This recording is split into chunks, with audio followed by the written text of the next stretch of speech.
దేశ విదేశాలకు వెళ్ళిపోయి నేను పాకిస్తాన్ పైన భారత్ ఏం చేసింది, ఏ రకంగా పాకిస్తాన్ అంతమొందించింది, పాకిస్తాన్ ఉగ్రవాదులు ఏ రకంగా బురి చెప్పాన విషయాన్ని నేను చెప్తానని చెప్తున్నారు. ఆయన వెళ్ళబోయే దేశాలకు సంబంధించిన పేర్లు కూడా చెప్పుకొచ్చారు. అయితే తనతో పాటు ఉన్నటువంటి టీం కూడా చాలా ఎఫిషియెంట్ టీం. ఎందుకంటే ఆయన టీంలో చాలా కీలకమైన వ్యక్తులు ఉన్నారు. గతంలో కాంగ్రెస్ పార్టీని రిప్రజెంట్ చేసినటువంటి చాలా మంది వ్యక్తులు కూడా ఈ టీంలో చాలా కీలకంగా ఉన్నారు. తర్వాత మరికొంతమంది బీజేపీ నాయకులు కూడా ఉన్నారు. సో ఈ నేపథ్యంలోనే కాస్త ఆయన ఆసక్తి రేపుతోంది. సో ప్రజెంట్ అసదుద్దీన్ ఓవైసీ వ్యాఖ్యలు ఇప్పుడు హాట్ టాపిక్గా మారాయి. ఏకంగా ఆయన పాకిస్తాన్కి అసలు మొగుని నేనే మాట చూస్తేనే ఆయన ఎంత ఆగ్రహంతో ఉన్నారో అర్థమవుతోంది. ఒకసారి ఆయనతో పాటుగా ఉన్నటువంటి టీంల సభ్యులు సంబంధించి ఆ డీటెయిల్స్ కనుక చూస్తే ప్రస్తుతం ఆయన బైజయ్ పాండేకి సంబంధించిన టీంలో ఉన్నారు. సో ఆ టీంలో సభ్యులుగా ఉన్నటువంటి దాంట్లో చాలా కీలకమైనటువంటి వ్యక్తులు ఉన్నారు. దాంట్లో నాకు అవకాశం దొక్కడం చాలా నేను దేశానికి సేవ చేసే విషయం పైన దేశానికి సేవ చేసేటువంటి అవకాశం దొరికింది కాబట్టి దేశానికి సేవ చేయడం కోసం ముందుకు వెళ్తున్నాను. నేను పార్టీ ప్రతినిధిగా కాదు దేశానికి ప్రతినిధిగా వెళ్తున్నానని చెప్పని చెప్తున్నారు. ఒకసారి అసదుద్దీన్ ఓవైసీ ఏం మాట్లాడారో చూద్దాం. पहलगाम के उस अनफॉर्चुनेट और बड़ी हौलनाक वाक़े के बाद जो हमारी गवर्नमेंट ने पाकिस्तान में जो टेररिस्ट हेडक्वार्टर्स को उनको निस्तो नाबूद किया और फिर उसके बाद से जो हालात पैदा हुए आप हम जानते हैं, तो ये बहुत ज़रूरी है कि हम जहाँ कहीं भी गवर्नमेंट हमको भिजा रही है, क्योंकि ये गवर्नमेंट ऑफ इंडिया की तरफ से है, इसमें तो कोई पार्टी एफिलिएशन नहीं होगा, ना रहना चाहिए. तो जो देश का देश के हित में जो देश में जो मुल्क में पाकिस्तान और उनके स्पॉन्सर्ड टेररिस्ट की तरफ से जो हमारे मुल्क में आतंकवादी वाक़यात हो रहे हैं, तो ज़ाहिर है उस पर हम तमाम को जाकर उनको बताना पड़ेगा. और भी डिटेल मीटिंग होगी जाने से पहले हमारी, तो उसमें और डिटेल हमको बातें मालूम होंगी. हमारा फिलवक़्त तो मुझे लगता है कि हमको तो भारत का जो स्टैंड रहा है कि हम टेररिज्म के ख़िलाफ़ थे, क्योंकि टेररिज्म के हम विक्टिम रहे हैं और ख़ास तौर से एक पड़ोसी मुल्क बार बार हमारे मुल्क में आतंकवाद बोलिए दहशतगर्दी को यहाँ पर प्रमोट करता है, सरपरस्ती करता है. तो ये उनको इन तमाम एक इम्पॉर्टेंट काम है और इंशाअल्लाह मैं तो पूरी कोशिश करूँगा इस जिम्मेदारी को अच्छी तरह निभाने की. ये देखिए, हम लोग गवर्नमेंट ऑफ इंडिया हमारी देश को रिप्रेजेंट कर रहे हैं. कोई हम लोग MIM पार्टी, NCP पार्टी या वो पार्टी को रिप्रेजेंट नहीं कर रहे हैं. हम लोग मेंबर ऑफ पार्लियामेंट ज़रूर हैं, एक पार्टी के तरफ सेलेक्ट हुए हैं, बट ये जो काम है हम अपने मुल्क की नुमाइंदगी करने, मुल्क में क्या हो रहा उन देशों में जाके बताने के लिए, कैसा हमारे मुल्क में हमारी बेटियां बेवा हो रही हैं, हमारे बच्चे यतीम हो रहे हैं, कैसा पाकिस्तान इस मुल्क को डिस्टेबलाइज करना चाहता है.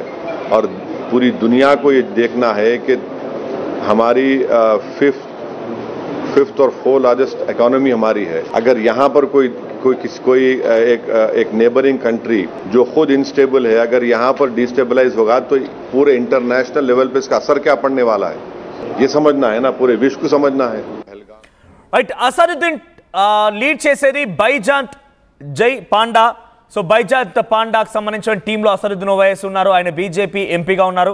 సో అయితే ఆ టీంలో ప్రస్తుతం అసదుద్దీన్ ఓవైసీ మెంబర్గా ఉన్నారు. దాంట్లో నిషికాంత్ దుబే, ఫన్గాన్ కోయిన్యాక్, రేఖా శర్మ, సత్నం సింగ్ సంధు అండ్ గులాం నబీ ఆజాద్.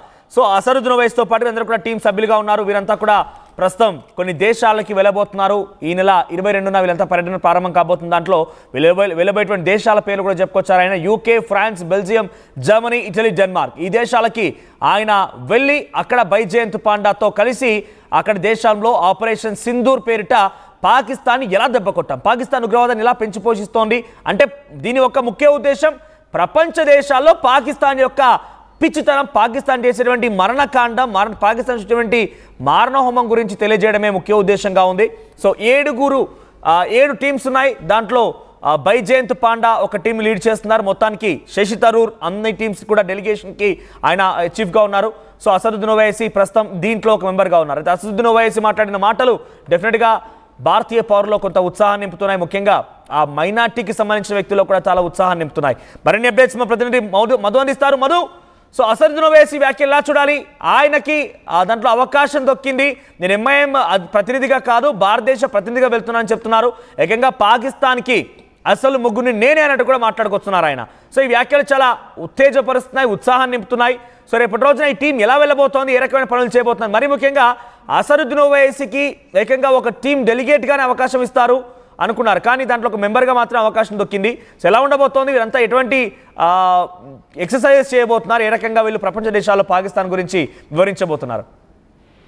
ఎగ్జాక్ట్లీ, చాలా కీలకమైనటువంటి స్టెప్ భారతదేశం ఈరోజు తీసుకుంది. ఎందుకంటే ఆ పహల్గామ్ ఉగ్ర దాడి తర్వాత ఆపరేషన్ సింధూర్ పేరిట మనం ఉగ్రవాదం తుదముట్టించాలనేటువంటి నిర్ణయం ఏదైతే తీసుకుందో భారత్, ఇది అత్యంత కీలకం. ప్రపంచానికి వివరించాల్సినటువంటి అవసరం ఉంది. ఇప్పటికే ఇంకా మన ప్రతినిధులు ప్రత్యేకంగా వెళ్లి చెప్పకుండా కూడా ఈ టీం ఇంకా వెళ్ళక ముందే ఆల్రెడీ ప్రపంచ దేశం మీడియా చర్చించుకుంటుంది ఆపరేషన్ సింధూర్ సక్సెస్. సో యుద్ధం ఇలా కూడా చేయొచ్చా, ఉగ్రవాదుల పైన ఇలా కూడా అటాక్ చేయొచ్చా, ఇలా టార్గెట్ చేసుకుంటూ ముందుకు పోవచ్చా అనేటువంటిది. సో మొత్తానికి చాలా కీలకమైనటువంటి స్టెప్ తీసుకుంది. మొదటిసారి భారతదేశం నుంచి ఇలాంటి టీం ఉగ్రవాదానికి వ్యతిరేకంగా ఒక టీమ్స్ ఏర్పాటు చేసి అన్ని పక్షాలను విపక్షాలను ఇందులో యాడ్ చేస్తూ ముందుకు పోవడం అనేటువంటిది దాదాపు ఇది ఒక పెద్ద నిర్ణయంగా భావిస్తా ఉన్నారు. దీంట్లో అందరికీ చోటు దక్కింది. కాంగ్రెస్ పార్టీ నుంచి శశి థరూర్ కావచ్చు, తర్వాత మిగతా పక్షాల నుంచి డిఎంకే నుంచి కానీ, శివసేన పార్టీ నుంచి కానీ, ఇంకా అన్ని పక్షాల నుంచి అందరికీ చోటు కల్పించారు. ఇక అసదుద్దీన్ ఓవైసీ గతంలో రీసెంట్ గా కొన్ని స్టేట్మెంట్ చేశారు. అసదుద్దీన్ ఓవైసీ పాకిస్తాన్ ముర్దాబాద్, హిందుస్థాన్ జిందాబాద్ అనేటువంటి స్టేట్మెంట్ చేశారు. చాలా బలంగా మాట్లాడారు. ఆపరేషన్ సింధూర్ ని సమర్థిస్తూ ఆయన దీన్ని కంటిన్యూ చేయాలి, పాకిస్తాన్ లో ఉగ్రవాదం మూలాలపైన భారత్ దెబ్బ కొట్టాలి, దాంతో పాటు పీఓకేని స్వాధీనం చేసుకోవాలంటూ కూడా అసదుద్దీన్ ఓవైసీ మాట్లాడారు. దాంతో మాట్లాడుతూ పాకిస్తాన్ పైన కొన్ని ఘాటు వ్యాఖ్యలు కూడా చేశారు. పాకిస్తాన్ ఇస్లాం పేరిట చేస్తున్నటువంటి ఈ ఉగ్రవాద కార్యకలాపాలను ఖండించారు. అసలు ఇస్లాంలో ఇలాంటి సిచ్యువేషన్ లేదు, శాంతి మార్గాన పోతారు, కానీ ఉగ్రవాదాన్ని పెంచిపోస్తూ అరాచకం